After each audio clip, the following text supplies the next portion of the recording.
अवकाशातून चालेल AI processing. एआयची वाढती गरज पूर्ण करण्यासाठी अंतराळात टीपीयू चिप्सची नवी दुनिया।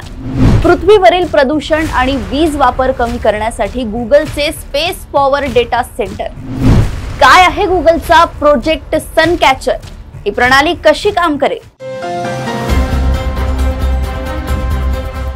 अंतराळात डेटा सेंटर असेल तर काय होईल? आता हे भविष्यात होऊ शकेल। गुगल पृथ्वीवर नव्हे तर अंतराळात आपला पुढचा मोठा खेळ खेळण्याची तयारी करत आहे। कंपनी एआय डेटा सेंटर अंतराळात पाठवण्याच्या योजनेवर काम करत आहे। गुगलचे मुख्य कार्यकारी अधिकारी सुंदर पिचाई यांनी प्रोजेक्ट सनकॅचर नावाचा एक महत्त्वाकांक्षी उपक्रम जाहीर केलाय।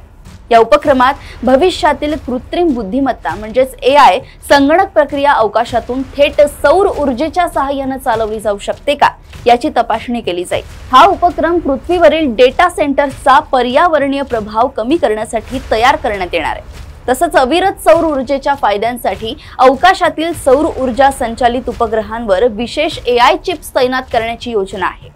गुगलनं या प्रकल्पांचं मूनशॉट म्हणून वर्णन केलंय। गुगलचा एआय अवकाशातील दृष्टिकोन खूपच रोमांचक आहे। या प्रकल्पांतर्गत गुगलनं पृथ्वी कक्षेत म्हणजेच लो अर्थ ऑर्बिट सौर ऊर्जेवर चालणाऱ्या उपग्रहांवर विशेष एआय चिप्स तैनात करण्याची योजना आखली आहे। या उपग्रहांवर एआय वर्कलोड प्रक्रिया केली जाईल, ज्यामुळे पृथ्वीवरील डेटा सेंटरचा पर्यावरणीय प्रभाव कमी होईल। अवकाशात सूर्यप्रकाशाची उपलब्धता नेहमीच असते, त्यामुळे ऊर्जेची कमतरता भासणार नाही। सुंदर पिचाई यांनी एक्सवर एका पोस्टमध्ये म्हटलंय की लॉन्च पर्यंत आणखी चाचण्या आणि प्रगती आवश्यक असतील, जसे की 2027च्या सुरुवातीपर्यंत 2 प्रोटोटाइप उपग्रह लॉन्च करणे हे आमचं पुढील माइलस्टोन आहे। या अवकाशातील नवीन नवकल्पनांसाठी उत्साहित आहोत। गुगल यासाठी सॅटेलाइट निर्माता प्लॅनेट लॅब्स सोबत काम करत आहे। 2027च्या सुरुवातीला हे दोघे मिळून 2 चाचणी सॅटेलाइट प्रक्षेपित करणार आहेत। हार्डवेअर कनेक्टिव्हिटी आणि वीज निर्मितीची यात चाचणी केली जाईल। अंतराळात सुमारे 24 तास सूर्यप्रकाश उपलब्ध असतो, ज्यामुळे वीज सतत उपलब्ध होईल आणि बॅटरीची गरज खूप कमी असेल। या घोषणेसोबतच towards a future space based highly scalable AI infrastructure system design या शीर्षकाची एक संशोधन पेपरही प्रसिद्ध झालाय। प्रोजेक्ट सनकॅचरमुळे एआय तंत्रज्ञानाची व्याप्ती वाढेल आणि अवकाश अर्थव्यवस्थेला चालना मिळेल। गुगल सारख्या कंपन्या अवकाशातील संशोधनात गुंतवणूक करत असल्यानं भविष्यात क्लाउड कम्प्युटिंग आणि एआय प्रक्रिया पूर्णपणे अवकाशावर अवलंबून होऊ शकते। मात्र हा प्रकल्प अद्याप प्रारंभिक अवस्थेत आहे। तरीही हा उपक्रम तंत्रज्ञानाच्या इतिहासात एक महत्त्वाचा टप्पा ठरेल, ज्यामुळे मानवी बुद्धिमत्तेची सीमा अवकाशापर्यंत विस्तारेल।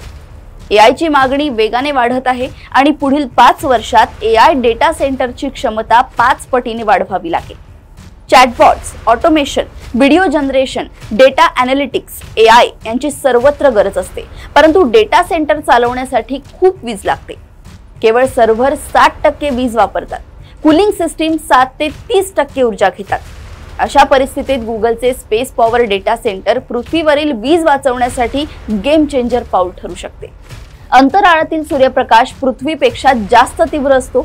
योग्य कक्षेत बसवलेले सौर पॅनेल पृथ्वीपेक्षा 8 पट जास्त वीज निर्माण करू शकतात। रात्र नाही, ढग नाही, हवामानाचा परिणाम नाही, सूर्यप्रकाश दिवसाचे 24 तास उपलब्ध असेल।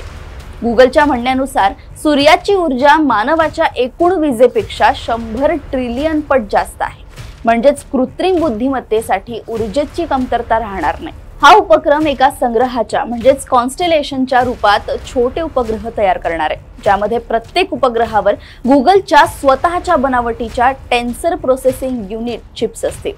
या चिप्स मशीन लर्निंग आणि एआय अनुप्रयोगांसाठी विशेषतः डिझाइन केले आहेत। प्रत्येक उपग्रहावर उच्च दक्षता सौर पॅनेल्स बसवले जातील, जे ऊर्जा पुरवतील। उपग्रहांमधील डेटा हस्तांतरण फ्री स्पेस ऑप्टिकल कम्युनिकेशन बीम्सद्वारे होईल, ज्यामुळे उपग्रहांमधील आणि पृथ्वीवर डेटा वेगाने हस्तांतरित होईल। अशाच घडामोडी व अपडेट्स मी ऐश्वर्या आपल्यापर्यंत आणत राहील। तोपर्यंत बघत रहा देशोन्नती। आणि अजूनही तुम्ही आमच्या चॅनलला लाईक आणि सबस्क्राईब केलं नसेल तर लगेच लाईक आणि सबस्क्राईब करा आणि बघत रहा देशोन्नती। नमस्कार।